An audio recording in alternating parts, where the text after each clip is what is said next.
Gone forever? Roll that intro. I am Anonymous Biker USA. The year was 1957. The number one song was Too Much by Elvis Presley. The Milwaukee Braves beat the New York Yankees to win the World Series, and the number one television show in America was Gunsmoke. 1957 was also the year the Harley Davidson Sportster became known as one of the first superbikes. Harley Davidson has produced millions of motorcycles, perhaps none more versatile or successful as the Sportster. If you read any history on Harley Davidson, you'll notice the name Sportster makes many appearances over the years.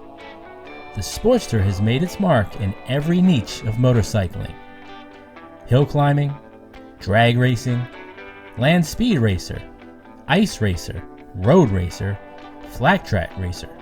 You name it, the Sportster's done it.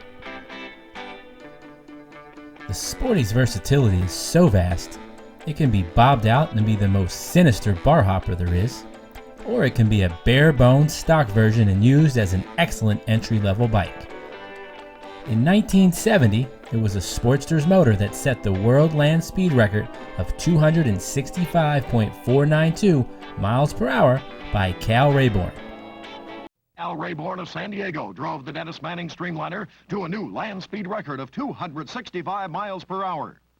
The engine from a Sportster was supplied by Warner Riley of Skokie, Illinois. He had set two new class records with it at the Bonneville Nationals last August.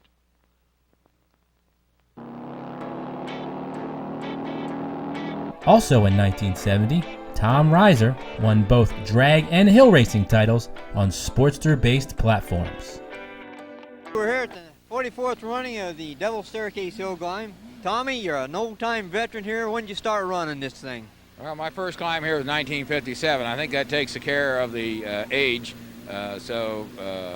In 1957, we didn't have a track. We had just what it looks like right over here on the hill, the grass, and whatever you get is what we got to compete on. So. The HD Flat Tracker XR750 came from Sportster DNA.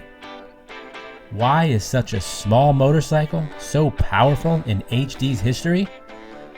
Because it's been in continuous production since 1957 when it was first introduced with a new overhead valve pushrod 883cc air-cooled engine.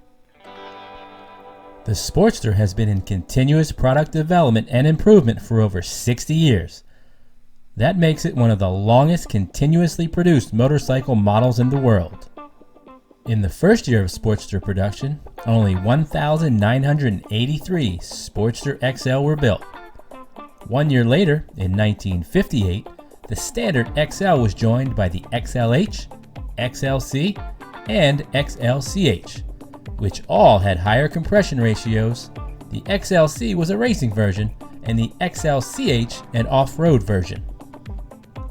By 1957, the XLCH transformed into a bona fide street-legal hot rod. The late 50s and 60s were dominated by British twins like the Triumph 650cc Bonneville, and the Sporty was embraced by HD buyers as a direct competitor to the light British bikes.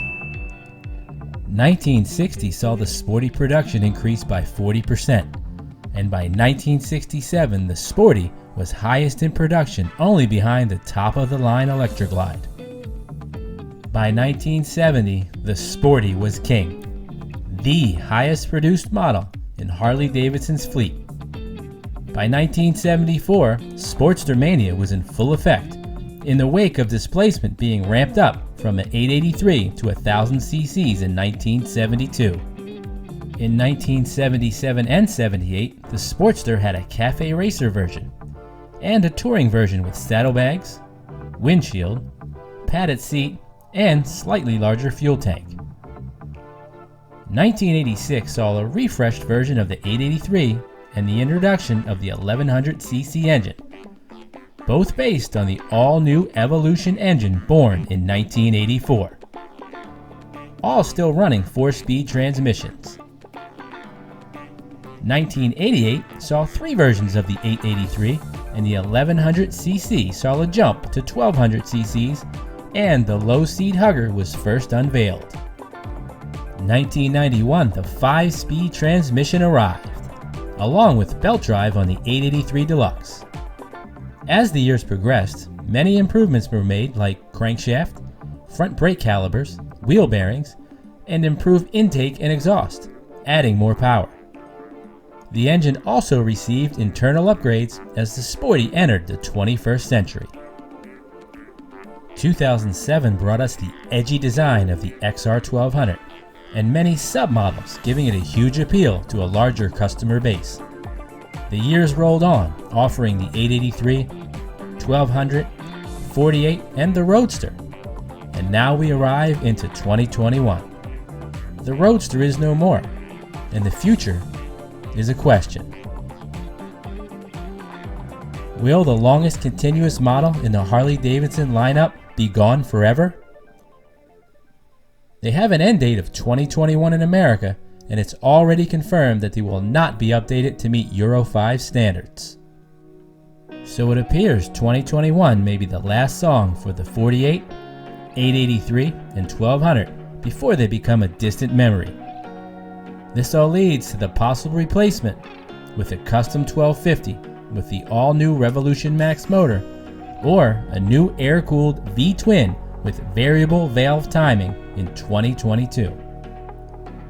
No matter how you see it, there is no denying the Sportster is a legendary motorcycle in Harley Davidson history, but also an iconic piece of Americana.